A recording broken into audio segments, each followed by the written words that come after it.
Hello class, so I'm glad that you are watching this video, and so now I'm going to take you step by step through a video of a woman making a corsage, and I'm going to be explaining step by step what's going on. Now I know you can't hear her, and it is completely okay. I'm going to take you step by step, and if you don't understand, you can pause me, rewind, and watch it again. I've also put this video with sound on the website as well, so if you just want to watch her and not listen to me, you can do that as well. Alright, so let's get started.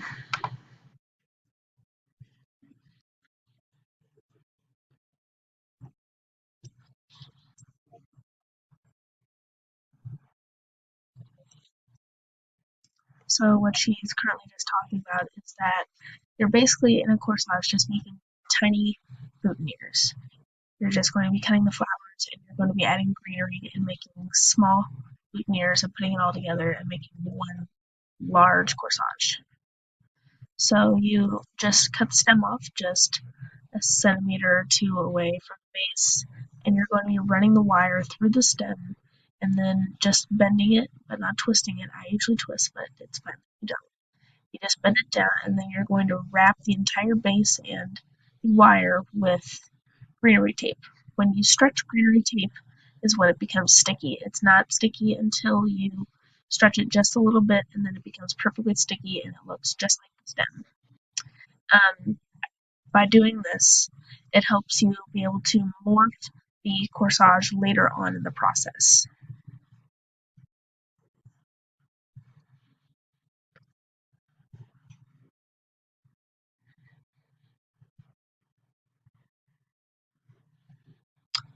And she is just continuing the same process with the same tiny flowers.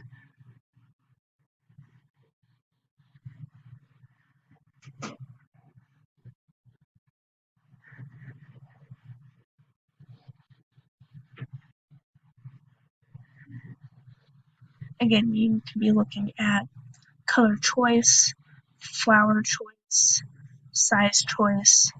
I put in baby's breath for the greenery, and she has a different type of greenery, and again, that's completely okay.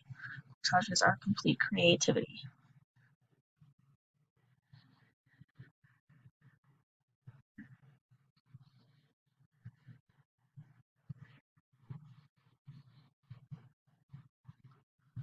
If you're wondering if it's hard to run the wire on into the stem, it's not. It's completely easy to run the stem into the flower, and it's just regular small green wire.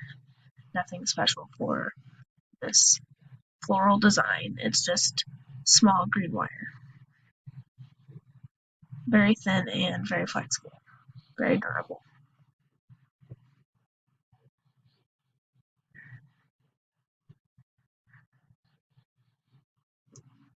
Here though she has a balance in her flower. She has one large rose and then she has smaller flowers to help balance the corsage so that it's not too overpowering with very big flowers.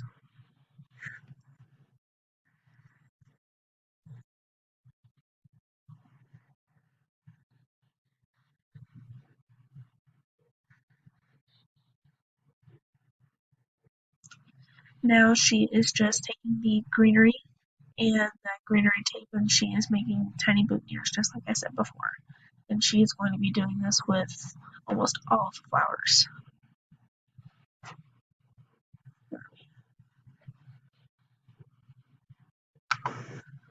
And then after she puts them all together just like I showed you, it's completely okay. After I just showed you, she is going to be putting the flowers together and looking at the shape and the color combinations to see how the corsage looks. So there she thinks that it looks good just like that. And she thinks, oh, I'll add another one, but she decides that it looks okay like that. So then she decides to wrap it just like that. Nothing fancy about the wrapping, it's just getting it all together.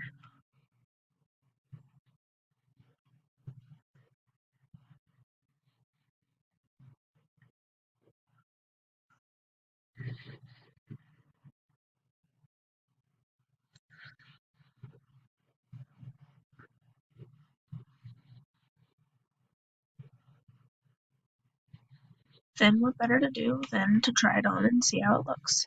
And then she notices that she has 2 blank spots that will perfectly fit 2 flowers.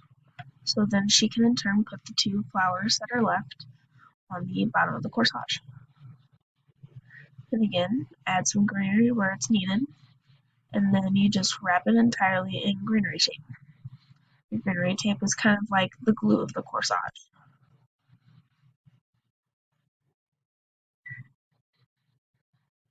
In my personal opinion, this is a very large corsage, but some people are very interested in large corsages that are very eye-catching, and this one certainly is it.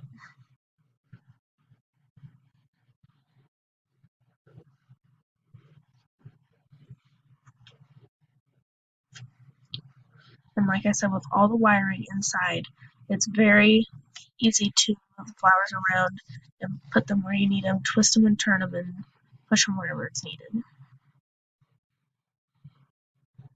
Now she is covering up the remaining wires and then making a clean cut with just some side snips. Then now she is holding the wristband that would go around your wrist to be able to wear the corsage, and she is seeing where the base would fit and then measuring it and making sure that the bracelet is covered. She uses hot glue to attach the corsage to the bracelet, which is a great idea, and I've never heard of that before. I usually use wire, and it can get a little messy, and hot glue actually would serve a greater purpose and hold a larger bearing corsage like this one. So she just attaches it to the base of the orange rose, and then she's just putting a tad bit of pressure on it so that it will dry.